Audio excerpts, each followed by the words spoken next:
Hello, welcome back to America in Focus.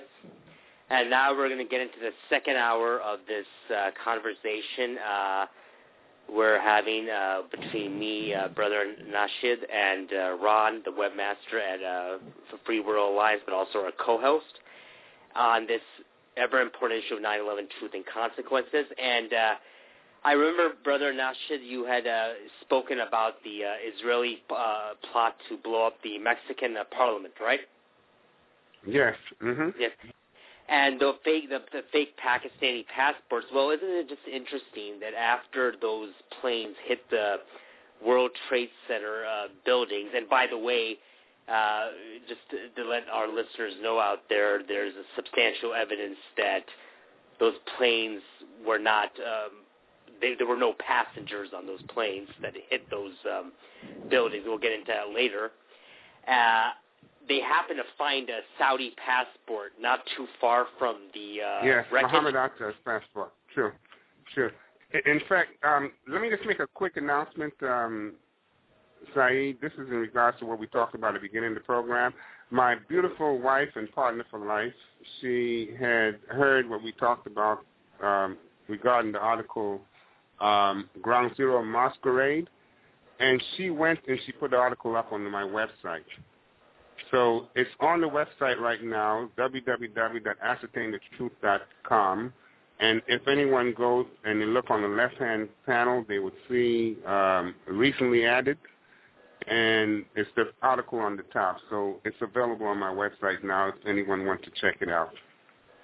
Okay. And Ron, you had I remember before we got into the second hour, you had something to say, a comment about. Well, I'd like to just jump in and follow up on what Nashid said about prior knowledge. Mm-hmm. There's two things of prior knowledge in America that most people are not aware of. Newsweek magazine. On September 10th, they learned that top Pentagon officials canceled travel planes for the next morning, September 11th. Mm-hmm. And there was no specific reason given. It was simply the Pentagon said it was done for security concerns. So that is another piece of evidence that high-ranking officials inside the Pentagon knew about the attack, and they did not fly the following day. Now, some people may have heard about Willie Brown, mayor of San Francisco at the time. He was warned on September 10th, the night before, do not fly the next day. And it was found out later that the person who gave him that warning was Condoleezza Rice. Yes.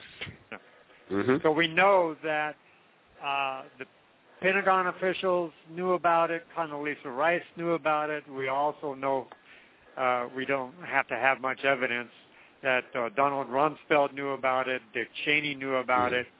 And we also have the infamous story about Norman Mineta, Secretary of Transportation, who was in the bunker when the second plane was, when the plane that was supposedly going to hit the Pentagon was coming in. It was not the 757, obviously, that hit the Pentagon. It was probably a unmanned aerial vehicle, very small. But he was in the war room with Dick Cheney, and a military officer or non-com was telling Dick Cheney, saying the plane is 50 miles out, the plane is 30 miles out, and then the plane is 10 miles out. And then he said to Dick Cheney, quote, "Do the orders still stand?" unquote. And Cheney turned to him and said, "Of course the orders still stand. Have you heard anything to the contrary?"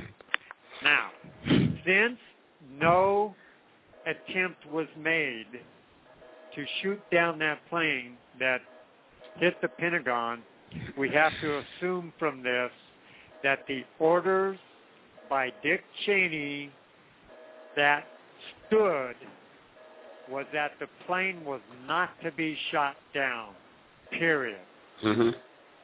So obviously Dick Cheney wanted the plane to hit the Pentagon.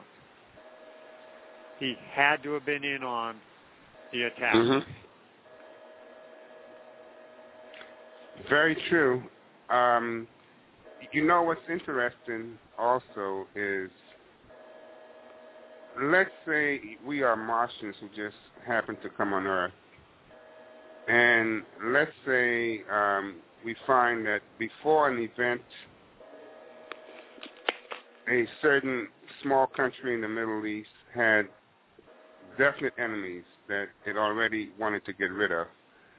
And we know that Israel, through its plans, like one of its major policy papers was a clean break, a policy for securing the Ram, was written for Benjamin Netanyahu by the same people, Paul Wolfowitz, Richard Pearl, Kagan, and the same neocons that wrote the project for the New American Century. Let's say we are Martians who are observing this, that Israel had certain enemies. Iraq was number one on the list. I won't say number one. They also had Hamas and Hezbollah and all these other freedom-fighting organizations that were trying to help the Palestinians. And then all of a sudden an event took place that was a catastrophic event for the most powerful superpower on the planet. And after that event, all of a sudden, all of Israel's enemies have now become that superpower's enemies. Could you imagine if it was a situation where it was a country like Italy, and then 9/11 took place, and then all the Italian enemies become America's enemies? And then when you look at events surrounding, or circumstances surrounding the event that took place on 9/11 that caused America to now join hands with Italy and go after Italy's enemies, you find that there was Italians that made money from foot stocks. There was Italians found dancing and celebrating across from the World Trade Center. There was Italians who were caught in Mexico trying to blow the Mexican parliament up, and with passports of the enemies that the Italians wanted the superpower to go against. There was Italians caught in various vans carrying explosives. And we know that NORAD had to stand down, and we know that it was an Israeli company, P-Tech, that sold the software that was used in a lot of the FAA computers. And many, many other things that tie in, Italians to this event. Then it would be no doubt that for benefits, like cui bono, who benefited? Sometimes the best way to find out who the real culprits are for a crime is to look at who benefited the most from that crime. And correct. I find it funny. Follow the money. Yeah, cui bono. Yeah, follow the money, follow the benefits. When you look at what has happened for Israel, Israel now has America going after all its enemies. Americans are in the support in terms of our congressmen, our leaders, the military support has gotten even closer to Israel after 9/11 than before 9/11.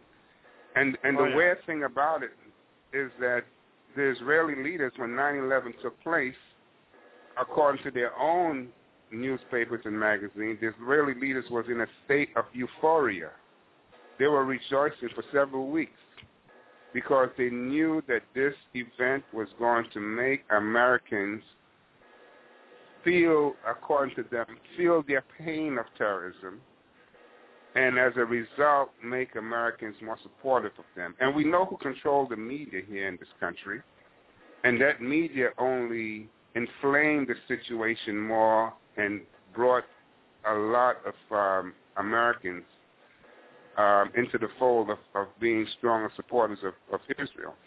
So right. when you consider that all of Israel's enemies after 9/11 has become America's enemy, they have gained a huge benefit, a humongous benefit from this 9/11 event. And when you consider all the tie-ins, the circumstantial tie-ins of Israelis involved with so many different aspects of 9/11, it becomes very, very clear that they had their hands all over this event. Yeah, go ahead, Sayeed. You wanted to say something there? Well, yeah, exactly. And you just look after 9/11. You look at the mainstream media, but especially the rapidly pro-Israeli publications and figures in the media, like William Crystal of the Weekly Standard, yes, whose publication is owned by Rupert Murdoch, Australian billionaire, also a fervent supporter of the state of Israel. And you look at their shenanigans after 9/11, how the National Review, the late Bill Buckley of National Review, another who was an extremely avid supporter of the state of Israel. Look at all these neocon publications, and you look at all these media outlets that are the most rapidly pro-Israel, even though most of them are pro-Israeli, but some are even more pro-Israeli than others, and how they kept discussions going on with Bush, how William Crystal, I forgot, after 9/11, Bill Crystal went to the White House. I don't know how long it was after 9/11, and he had chit-chat with Bush in regards to something foreign policy related and what stance the United States should take on something on that level. Maybe one of you gentlemen could expand on that or help me out on this.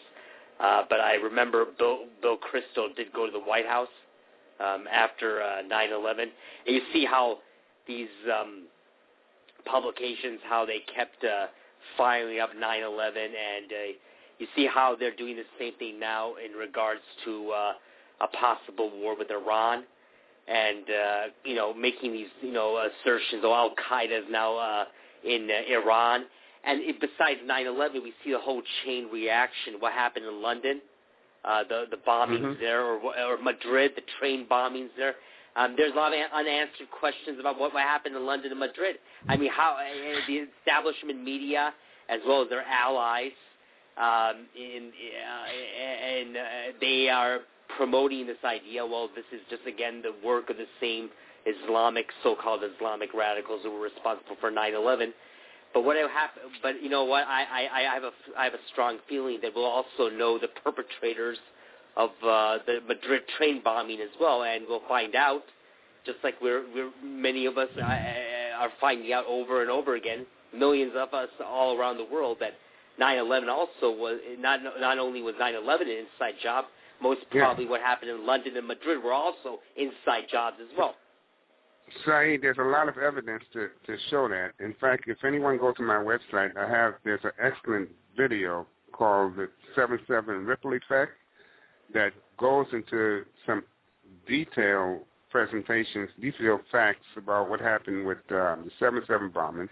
And even in Madrid, that also was shown to not be related to any kind of terrorist actions for Muslims.